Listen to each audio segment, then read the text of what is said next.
Okay, so we will do Greek theater today. Now, as a society, every society has a problem. The problem is, how do we organize the thinking of the people within our society? Okay, how do you create an identity? And in modern society, there are three institutions that create a collective identity for society. Okay, so the first would be what? Exactly, thank you, schools, right? So public schools, you're here to learn about the history of China. You're here to learn about the politics of China, right? And the idea is to make everyone think alike or have the same basic knowledge and worldview, okay? What's another institution that does this in society? The media, right? Okay, so mass media. So when you turn on the TV, when you read a Chinese newspaper, it's presenting a particular worldview. And when you absorb this worldview, you become more Chinese, right? And what's the last institution that helped us form a collective identity in China?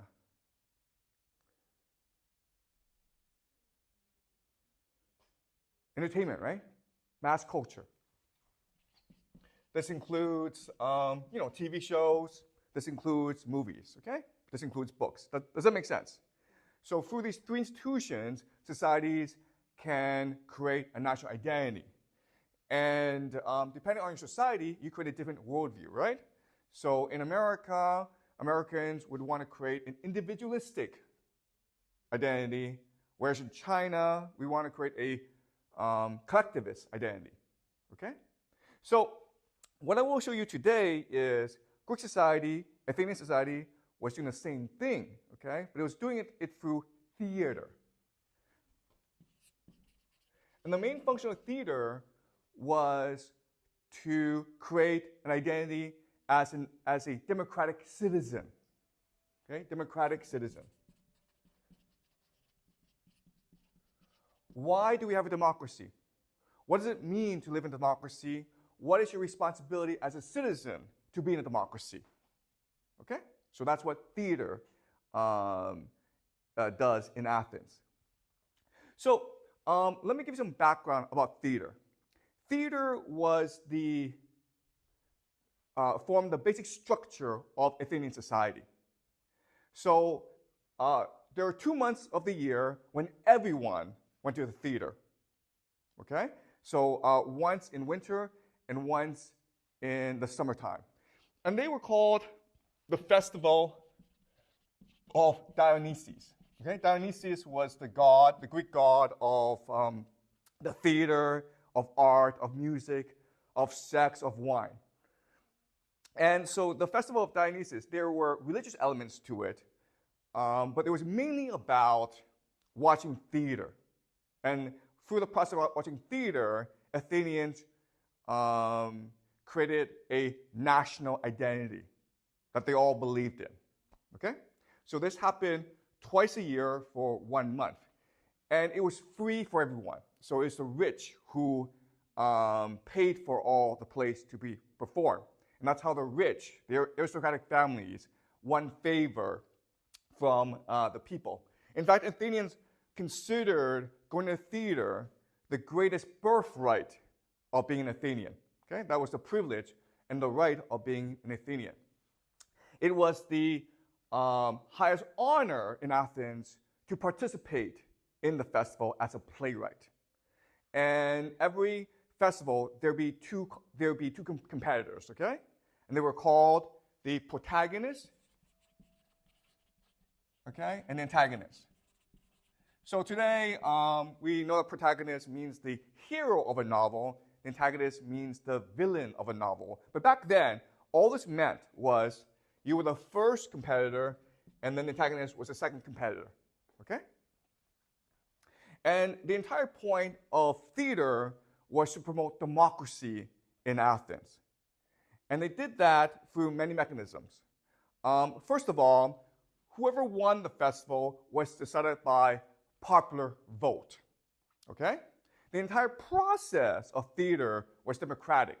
So there are no professional actors in Athens. People were selected from the community to act out the play. And everyone participated in watching the play. In fact, the largest amphitheater, these are all outdoor theaters in Athens, could hold 10,000 people, okay? 10 to 15,000 people. The maximum population of Athens was 50,000 people, okay? So this is a huge community event that brought everyone together, and they loved the theater. The three most famous playwrights in Athens at that time were Aeschylus, Sophocles, and Euripides, okay? And these were really playwrights, poets, but they were first and foremost prophets of democracy. They were teachers of democracy who told the Athenian people, why do we have democracy? Why is democracy good? And how should we protect and promote our democracy? All right? So in their plays, the very heart and soul of their plays was about the promotion of democracy in Athens. And these three were the most admired of all the playwrights.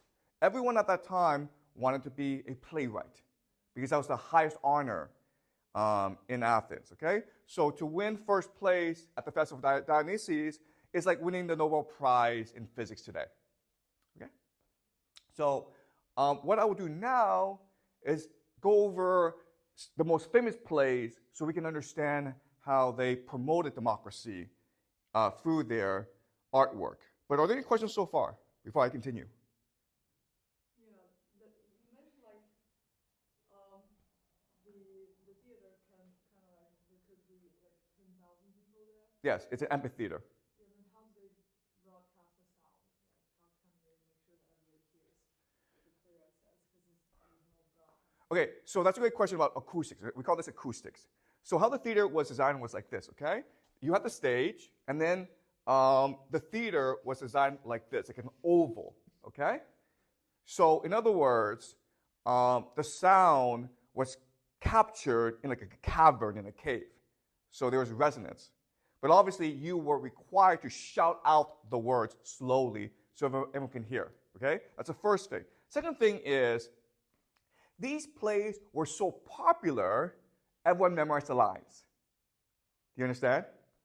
So they already knew the content of the plays, but they wanted to participate in the community aspect of the play. Does that make sense? So the two things is, the theater was designed in a way so that sound traveled very freely in the theater so everyone can hear, but also everyone memorized the lines anyway.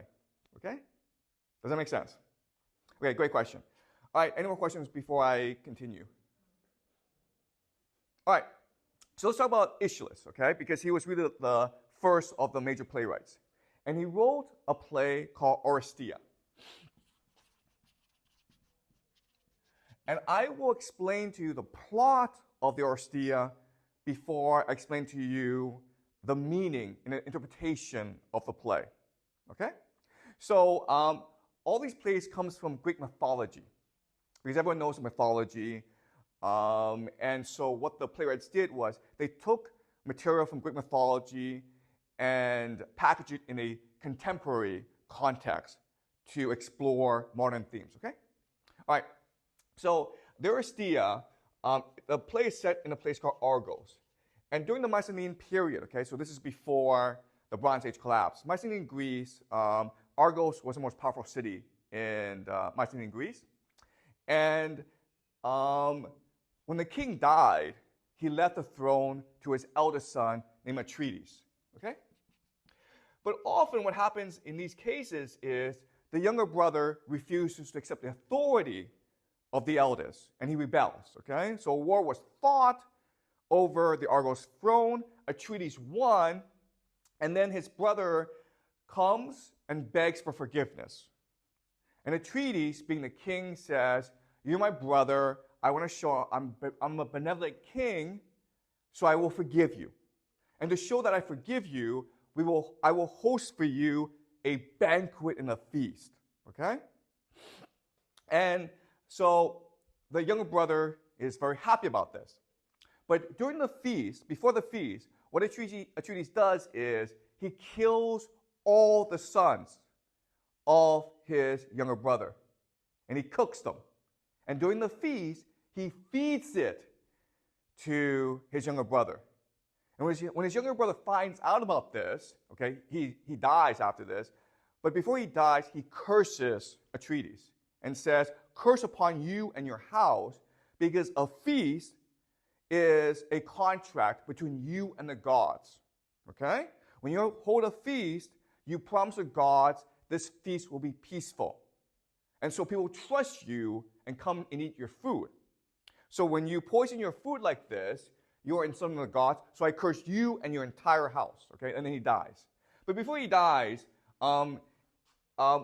his son, Aegisthus, okay? Aegisthus escapes. Okay? So his only remaining son is Aegisthus. And Aegisthus is responsible now for avenging the death of his family. Okay? All right, so Aeschylus becomes king. He has two sons who inherit his throne. Okay? The first is Agamemnon, who becomes king of Argos, and he is the king of kings. He is the one who will start the Trojan War and launch an invasion of Troy. Okay? And his brother is Menelaus, who becomes king of Sparta. And they both marry sisters. Okay? They marry two sisters. Agamemnon marries Clytemnestra, and Menelaus marries Helen. Okay? This is important because, remember, Helen runs away to Troy. And Menelaus tells his brother, Agamemnon, gets upset, and they agree to organize this massive Greek army to invade, destroy Troy, and get Helen back. Okay? But when they're about to set sail for Troy, there's no wind. And Agamemnon knows the gods are not happy with them. Okay? So Agamemnon consults a fortune teller who tells him how to win the favor of the gods. He tells Agamemnon, "You have to sacrifice your daughter, Iphigenia." And at this point, Agamemnon should be like, I'm not going to do that. I'm not going to sacrifice my daughter, Iphigenia, so that I could go to Troy. And why do I want to go to Troy in the first place? Right? Helen's not my wife. It's Menelaus' wife. Not my problem. Right? I should just give this up because obviously the gods don't want me to go. That's what he should do. But instead, he's like, fine, I'll sacrifice my daughter. Okay? So he kills his daughter, Iphigenia. The wind is released from the skies, and they set sail to Troy. Okay? And we know what happens. They're there for 10 years, and they end up destroying Troy. Who's really pissed now? Who's really angry now? Who's really angry about all this? Clytemnestra, right? The wife of Agamemnon, because their daughter has been killed for like no reason, okay? So Clytemnestra, while Agamemnon is away for 10 years, she plots her revenge. What she does is she finds Aegisthus and they become lovers, okay? And they plot how to avenge the death of Iphigenia. So 10 years later, when Agamemnon comes back from Troy victorious, Clytemnestra kills him, okay? And she makes Aegisthus now king of Argos. The problem is that Agamemnon has a son named Orestes. And Orestes, during this time, was exiled from Argos, okay? And now Orestes, upon hearing the death of his father, he is now honor-bound to kill his mother. Now, obviously, he doesn't want to do that, okay? So he's struggling emotionally about what to do. So he consults Apollo, who is basically the god of justice. And Apollo tells him, you are right and just to want to avenge your father. Okay? So Orestes goes back to Argos and he kills his mother, Clytemnestra, and Aegisthus. And now he's king of Argos. The problem now is because he's killed his mother, there are these demons called the Furies who come up from the underworld and they begin to haunt him. Okay? They're torturing him. And Orestes becomes so tortured, he runs away from Argos. And he's trying to run away from the Furies, but the Furies refuse to let him go. And Orestes says to them, I killed my mother in order to avenge my father. That was the right and just thing to do. And the Furies say to him, we are old gods. We are responsible for maintaining order and structure in the universe. One thing that you cannot do is kill your parents, especially your mother. By doing so, you are breaking the order of the universe. Therefore, we will haunt you for the rest of eternity. We will not let you go. Okay? Orestes goes talks to Apollo, and Apollo tries to intercede on behalf of Orestes. And the Furies say to him, you are a young god. You are a new god. We are the old gods. We are much older than you are. We are much wiser than you are. You have no authority over us. We don't care about justice. We don't care about the laws of men. We care about the laws of the universe. And Orestes has broken the laws of the universe. Okay? So now Orestes is in a lot of trouble. And so, in an act of desperation, the last thing he does is he runs to Athens, where Athena is. And Athena is the goddess of wisdom. So Orestes tells Athena, the goddess, his story, and he begs for her help. Okay? And Athena takes pity on Orestes, and she says, basically, I'm going to convene a jury, okay, of 500 Athenian citizens. And you will make your case before them. The Furies will make their case before them, and they will decide whether or not you are guilty. Okay? So both Orestes and the Furies make their case, and morally speaking, both cases are compelling.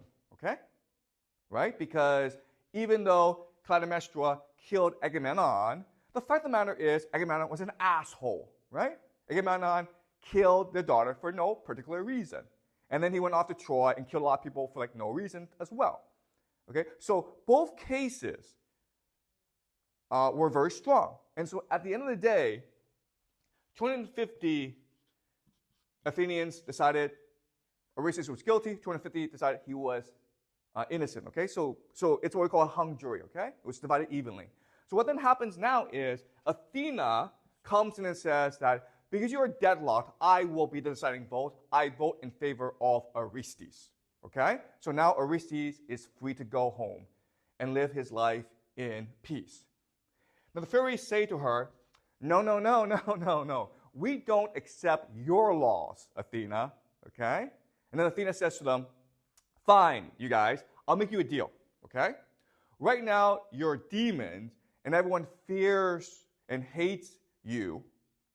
But I will now make you stand for justice, truth, and righteousness so that we, the Athenian people, will worship you and admire you. Okay? And the Furies say, okay, that's a pretty good deal. Okay? So the Furies accept this deal, and Orestes is allowed to go home, and the story ends. Okay? Does that make sense? So that's a story. So what's the relevance of this story? Well, for Athens, it tells them where democracy comes from. Okay, right? Athena, the goddess herself, gave democracy to Athens. Right? But it also tells them what a tremendous gift this is. Because by giving the Athenian people democracy, it basically gave them the power of gods, right? Because when you have these 500 jurors, each of them has the same power and authority of the god Athena herself. Athena can only cast one vote, right? Okay? And so what this is telling the Athenian people is the gods gave you democracy, honor them by taking it very seriously. Okay? When you vote, do so very seriously. Because when you vote in a good way, meaning you've thought very clearly over your decision, then you bring justice, truth, you bring justice and truth and righteousness into the world. Okay? Does that make sense? And that's why I say Aeschylus is a prophet of democracy. Because through this play, he is telling the Athenian people where democracy comes from, why it's important, and what they can do to ensure democracy stays in Athens. Okay? Any questions so far about this? All right? Okay, let's move on to Sophocles, okay? So Sophocles wrote many plays. His most famous is the Oedipus trilogy, okay? Oedipus trilogy. Now, you may have heard of the Oedipus trilogy, but I will summarize the story for you, okay? So what happened is, in the city of Thebes, a king and his wife, they have a young son. And as is the custom at that time, they go see a fortune teller. And the fortune teller tells them, your son is going to kill you, the father, and marry the mother. And the king freaks out, and he's like, I don't want that. So he orders his soldier to go out and kill the baby. Okay? And the soldier takes the baby, and again, it's just a baby, like maybe a few days, a few weeks old. He goes out in the woods. He goes out into the woods, and he's supposed to kill the baby. But he's a soldier, and he feels it would be dishonorable to kill a baby. So what he does is he just leaves the baby in the woods and runs away, thinking maybe the wolves will come and eat the baby, okay? Instead, a shepherd from another city comes and finds the baby, and he takes care of the baby, okay? He goes home. In the city, the king and the queen have no child. They have no son. They have no heir, okay? So the shepherd presents the baby to the king, and the king names him Oedipus. And Oedipus grows up to be a very strong, very noble, very handsome young man. When he is of age, he goes and talks to a fortune teller. And the fortune teller tells him, I am sorry, but you are cursed. You are cursed to kill your father and marry your mother. So Oedipus freaks out and says, I don't want to do that. I don't want to kill my parents who love me. So he runs away from his city, okay? And he's going to Thebes. And on the way to Thebes, he gets in an argument with an old man and his friends. And he kills all of them, okay? And this old man happens to be his real father, the king of Thebes. He goes into Thebes, and everyone's crying. And Oedipus asks what the problem is. And the citizens there tell him, well, our king is dead, and also there's a sphinx, an evil demon who is haunting us, okay? So Oedipus volunteers to challenge the sphinx to a duel. And the sphinx asks Oedipus a riddle. If Oedipus can get it right, the sphinx will go away. But if Oedipus gets it wrong, then the sphinx will eat Oedipus, okay? And the riddle is, what walks in the morning with 4 legs, what walks in the afternoon with 2 legs, and then what walks in the evening with 3 legs? And the answer is, man, okay? So it's a very famous riddle. Oedipus gets it right, and the sphinx loses, and he flies away, okay? The people of Thebes are so thankful, they make him king of Thebes. If you're king of Thebes, you marry the queen of Thebes, okay? So he's done this. He's married his mother and he killed his father, okay? 20 years later, there's a plague in Thebes.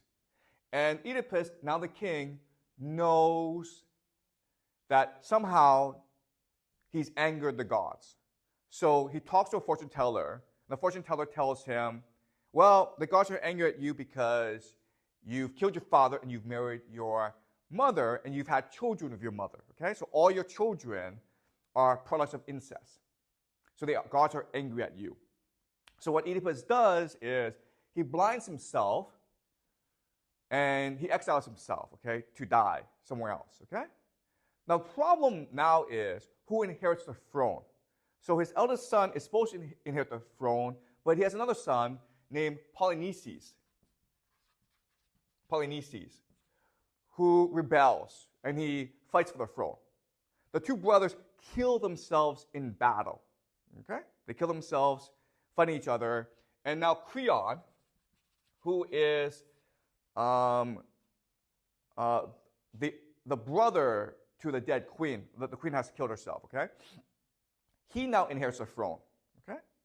And the first thing he does is announce that the dead king will be given a state funeral, okay? We will honor him. But Polynices, who rebelled against the king and who caused all this suffering and misery in the world, he will not be given a funeral. He will not be buried. And the reason why is Greeks believe that only by burying the dead can they find peace in the afterworld, okay? So it's a very serious thing not to bury the dead. Antigone, who is the daughter of Oedipus and the sister of Polynices, she finds out about this, and she thinks this is unjust. Polynices has done a lot of bad things, but no one deserves this, okay? So she secretly buries Polynices. Creon finds out and demands Antigone to be arrested. And Creon says to her, "How dare you defy my laws?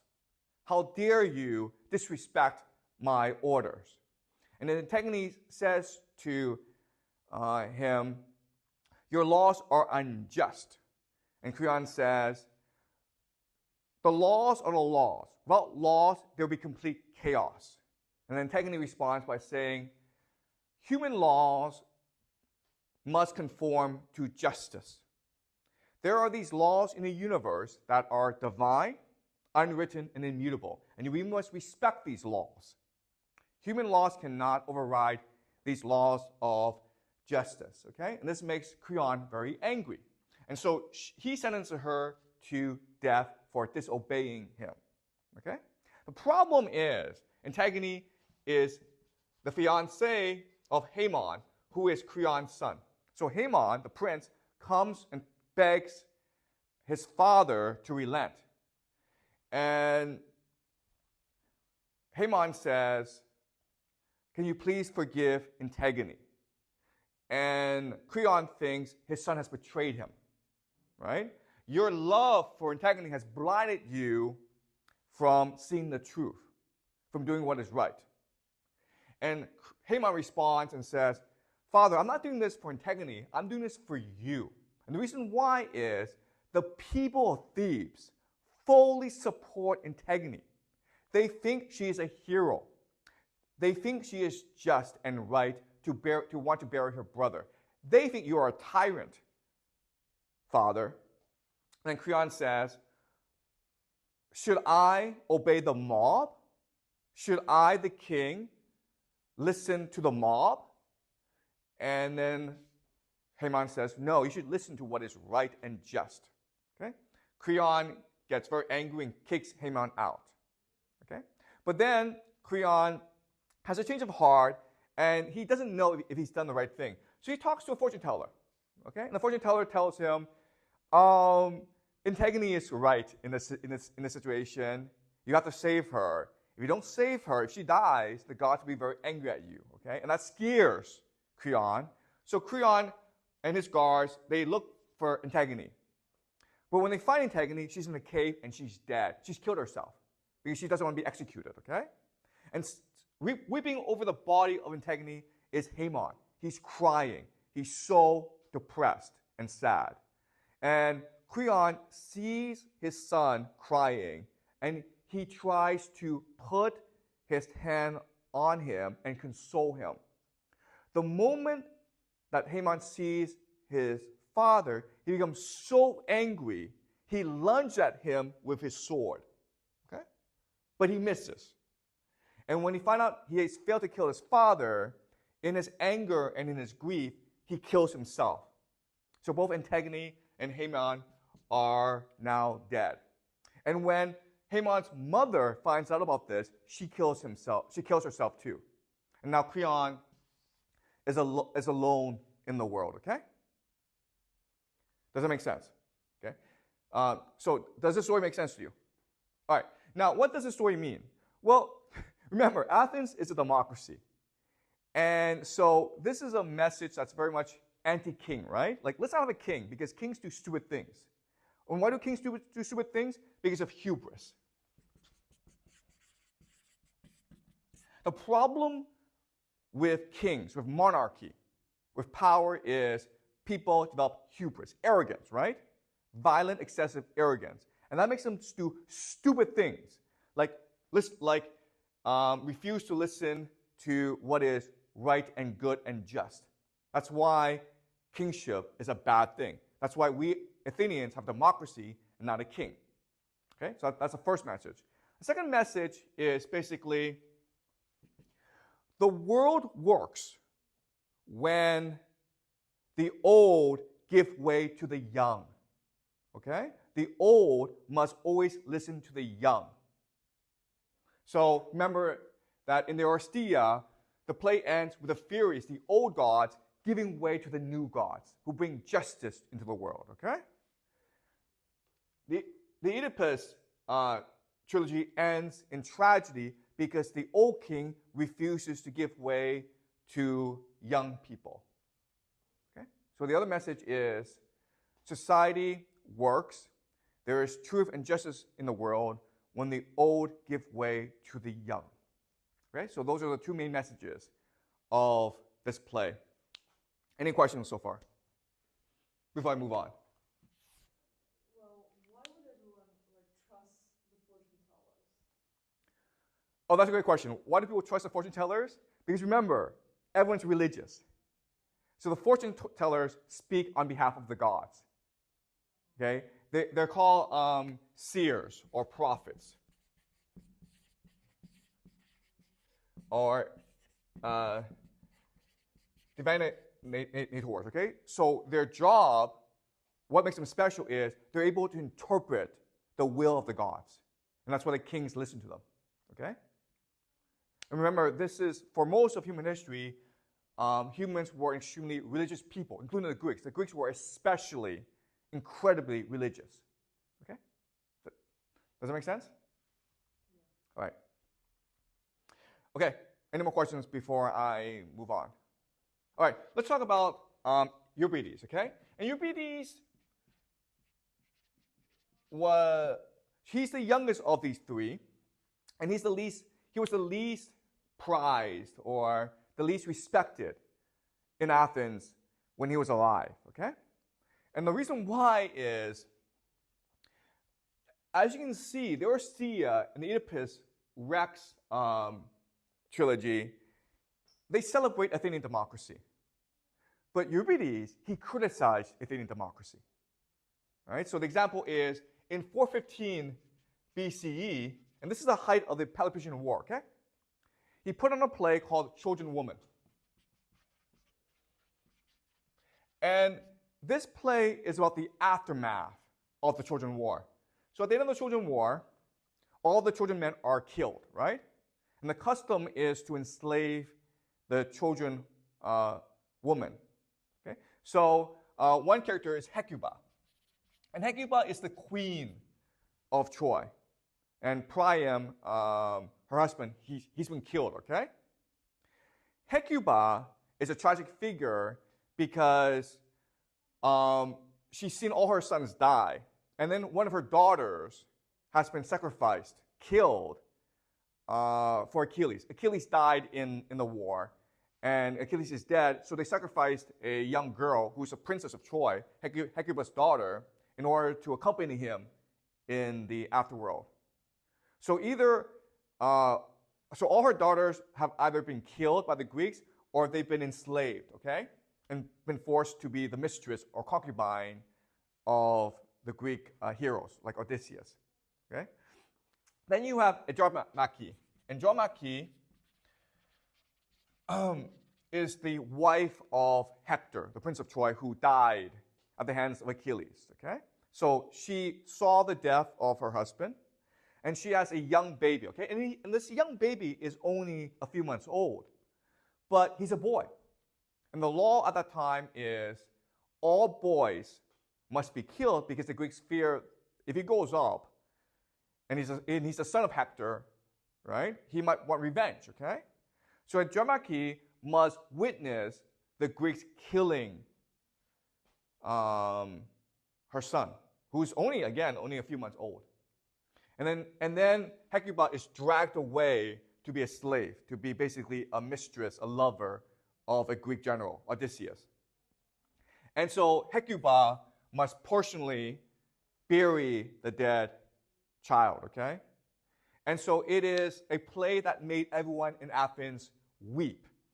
What makes this play powerful is that the year before, 416 BCE, and this is again during the height of the Peloponnesian War, Athens was attacking everyone, okay, including Melos, an island called Melos.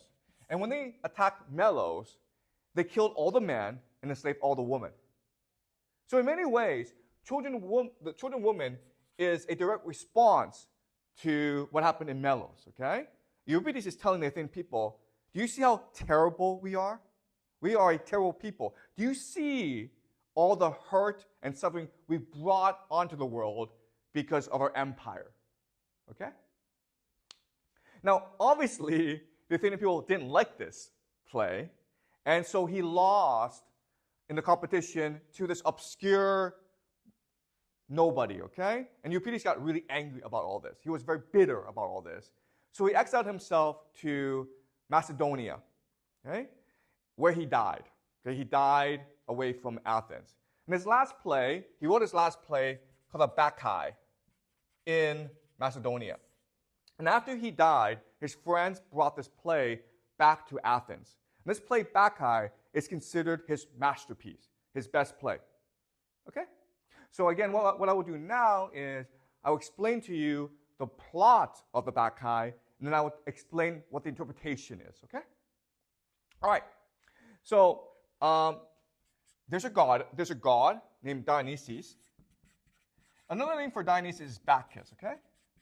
So the Bacchae are people who worship Dionysus, the god of theater, of music, of festivals, of wine, of sex, okay? Now, Dionysus, the legend is, he was born in Thebes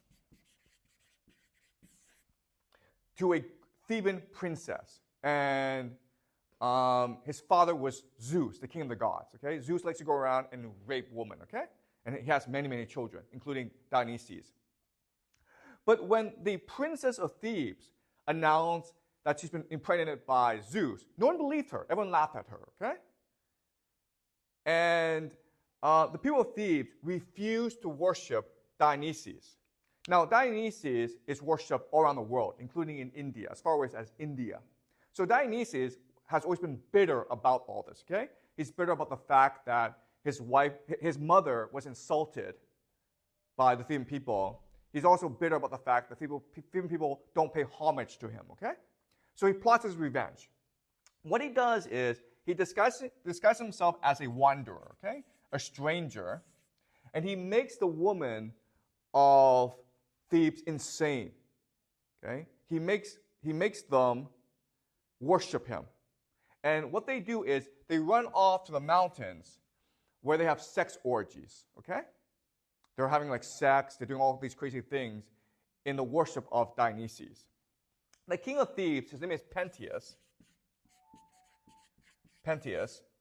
He hears about this. He hears about all this chaos. And he decides, you know what? I'm going to get my army, go in the mountains, and kill everyone, okay? Because the Bacchae are too disruptive. They are amoral, okay? And he's about to do this, but then Dionysus, the wanderer, tells him, hey, I'll make you a deal. Don't kill the Bacchae. I want to take you into the mountains, and together we can watch them have sex together, okay? We can watch their sex parties. And Pentheus says, okay, that's interesting, okay? So together, the two go into the mountains, and they hide behind a rock as the Bacchae are about to worship Dionysus. Pentheus is hiding behind the rock, and he can't really see that clearly, okay? But he's really excited. He really wants to see the Bacchae in action.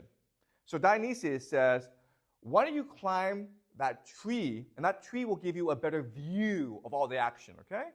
So Pentheus climbs the tree, and he hangs by the branch, okay? And he has a very clear view of the Bacchae who are in a circle. Then what Dionysus does is he lowers the branch so like Pentheus is now in a circle of the woman. And Dionysus commands the woman to kill Pentheus, to rip his body apart, okay? And one of the women in that circle is actually Pentheus' mother. All right, okay?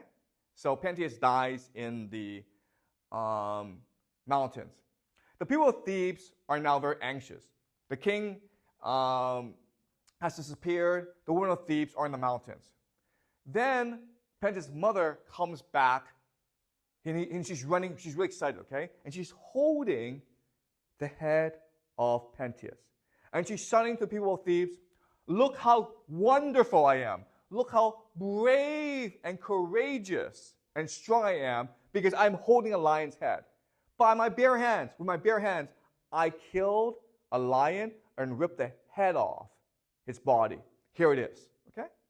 And it takes a very long time for the people of Thebes to convince her, that's not a lion's head, man. That's your son's head. Okay? So this is an extremely weird play, okay? Very weird. And there are different interpretations of what this means. And I'll tell you my interpretation, all right? So think about this image, okay? A mother holds the son's head in her hand, and she's celebrating how brave she is, right? Now, I think this is a metaphor for war and empire. And the reason why is war and empire happens when old people send their children to die, to fight and die for their glory. Does that make sense? Okay? So this image of a mother holding her son's head and shouting to the whole world, look how brave I am. Look how great I am, okay? It's really a metaphor or an image for war and empire. Okay? Because remember, the Peloponnesian War is really about building empire, right? Athens wants to build its empire, and it's sacrificing its young people in order to accomplish this. So the Bacchae is a direct criticism of the Athenian Empire, and it's direct criticism of the Peloponnesian War. Okay? Does that make sense? All right. So some further evidence to support this interpretation is in 431 BCE, the Peloponnesian War between Sparta and Athens started. And about a year afterwards, a lot of Athenian men are dead. And it is the custom at that time to honor the war dead by holding a huge state funeral, okay? So the state, Athens, will pay for the burial of all its war dead. During this huge funeral, all Athenians come out to watch an oration. And so Pericles, who, again, remember, we'll talk more about Pericles later on, but Pericles, he's basically the first citizen of Athens, which basically means he's the king of Athens, okay? And he gives his funeral oration during this time. And the funeral oration is considered by many to be the greatest speech ever made, okay? It is beautiful, it is extremely eloquent, it's very powerful. In the speech, he says this: Athens is the greatest place ever. And that's because we celebrate excellence. Athens is a place where anyone can come and through hard work, through talent, can achieve greatness. We are an open, tolerant, cosmopolitan people. We have a democracy where everyone can participate in the civic life, the political life of Athens. That's what makes Athens glorious. Therefore, we must protect our democracy through war. It is good that the young go out and fight for our empire, our democracy, because that's what gives meaning to their lives. These men who are dead before us, they died well because they died protecting Athens and defending our democracy. And we should have all young men go and fight for us. Okay? That's a speech. That's literally what he says. So Euripides was probably in the audience, right? Because everyone was in the audience when this speech was given, okay? And he reimagines his funeral oration as the mother holding the son's head and saying to the world, look how brave I am. Okay? What Pericles is really saying is, we're an empire is so good because it brings glory to the old people. And so the young must protect the glory of the old people by dying in a war. Okay? Does that make sense? Okay? But if you think about it, okay, even though Euripides is criticizing Athenian democracy, what he's really doing is also trying to defend Athenian democracy. Because a democracy only happens when citizens are engaged in a process of argumentation, debate, and self-reflection. And so what Euripides is really trying to do is put a mirror before the Athenian people. And he's saying to the Athenian people, look how awful we are. We can do better. And that's what a democracy really is. It's an open and honest discussion about how we can be better. Okay? And again, these three, Aeschylus, Sophocles, and Euripides, are considered the three greatest playwrights in Athenian history. And these plays are actually still performed today. Okay? So the Oresteia, Oedipus Rex, and the Bacchae are still performed in theaters all around the world today. That's how amazing they were. So, any questions? So for the third play, well, the mother holding the head of the son, what are some of the other explanations other from this theory? Oh, okay, great question, okay? So, the Bacchae, how do other scholars interpret the Bacchae, right? Okay, so there are different interpretations, but the most common interpretation is it is a play that explores the idea of religious yield, religious devotion, or religious fanaticism, okay? Okay, does that make sense? That's the most common interpretation. This play is really about the power of religion and faith and how it drives us into madness. Okay, that's the most common interpretation. Another interpretation is, well, Dionysus is the villain, okay? He's not really a villain, but he's the main focus of this play.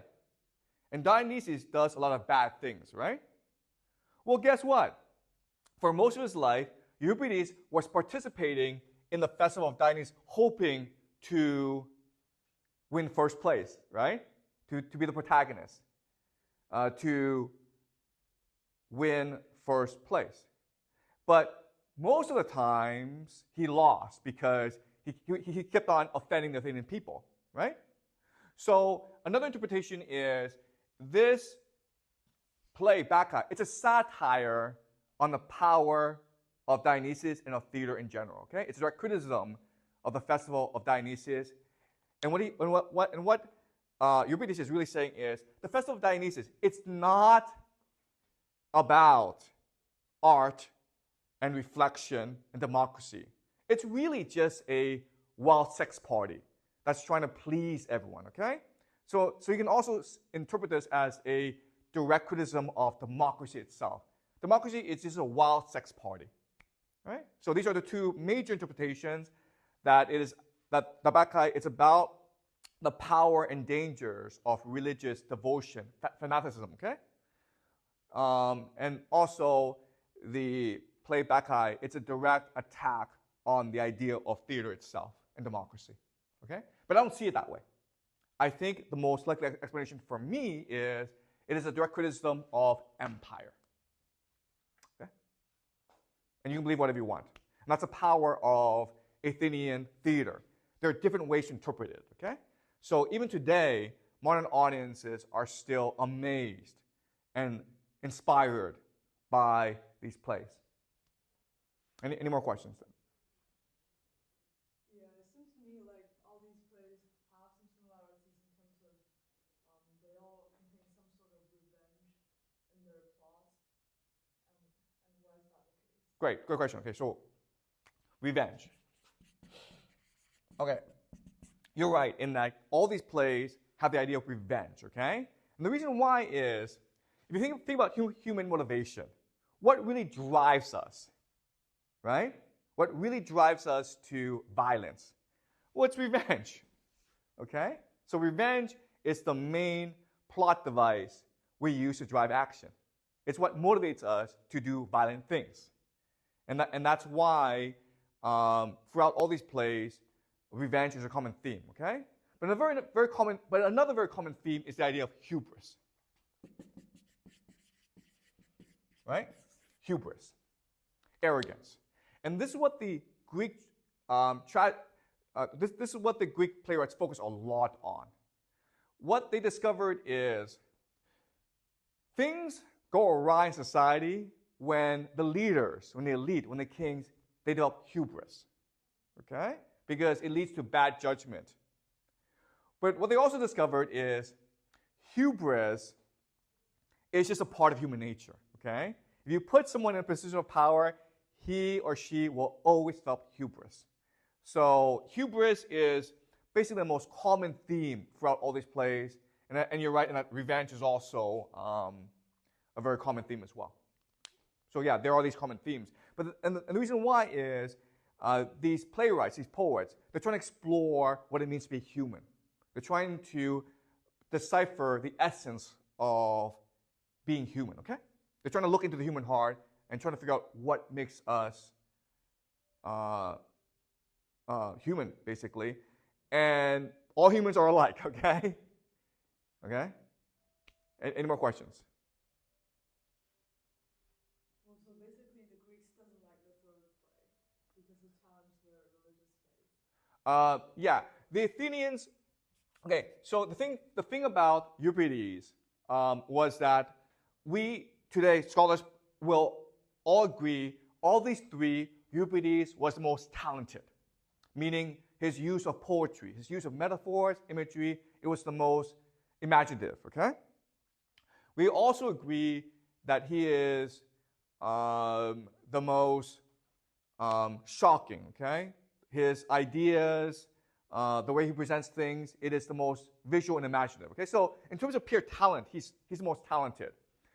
But when he was alive, okay, he was an extremely arrogant person who believed theater should be about awakening people, should be about challenging people's sense of reality. Okay? It should be about education and edification. And these people tend to be hated by contemporaries, okay? But after they're dead, later generations respect them more. So even though children and women did not win first place, the Bacchae did win first place. And that's because, well, Euripides was dead, okay? And they were able to see the genius and imagination of the Bacchae much more closely, okay? Does that make sense? Okay? So Euripides basically had his image, his reputation was rejuvenated after his death. But during his lifetime, he was despised by a lot of people. Okay? People respected his genius, but they didn't like the fact that he was so arrogant and candid. Okay? And that's true for most of human history, where if you are a controversial writer, you are not respected by contemporaries, but after you're dead, people appreciate your genius. Okay? And this is true for most really famous writers. Any more questions? These are great questions, by the way.